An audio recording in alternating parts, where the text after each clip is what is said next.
तर आज आपण बनवणार आहे मॅगी, ते पण माझ्या स्टाईलमध्ये. तर बघा इकडं मी गॅस गरम करायला ठेवलेला होता. त्यानंतर त्याच्यामध्ये मी 2 मापटे तेल टाकलेलं आहे. 2 मापटे तेल टाकून झाल्यावरती अर्धं बटर कापून घ्यायचं आहे आणि ह्या तेलामध्ये टाकून द्यायचं आहे. तर बघा मी बटर अर्धं कापून घेतलं होतं आणि तेलामध्ये टाकून दिलेलं आहे. आता त्याच्यामध्ये आपण बारीक कापून घेतलेलं लसूण टाकणार आहे.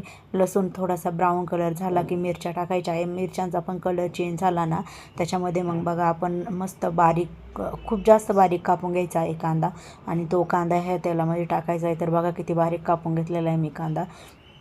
तो कांदा ह्या तेलामध्ये टाकलेला आहे. आता कांद्याचा पण कलर चेंज होऊन द्यायचा आहे.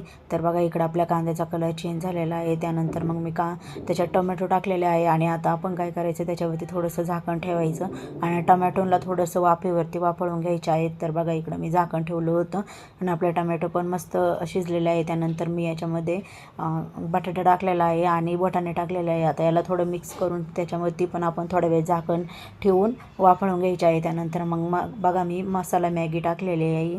तर मसाला मॅगी टाकल्यावरती त्याला पण एकदा हलवून घ्यायचं आहे. त्यानंतर मग त्याच्यामध्ये एका मॅगीसाठी अर्धा ग्लास पाणी टाकायचं आहे. तर बघा इकडं मी अर्धाच ग्लास पाणी टाकलेलं आहे आणि आता याला उकळी येऊन द्यायची आहे पाण्याला. उकळी आल्यावरती वरून थोडंसं मीठ टाकायचं.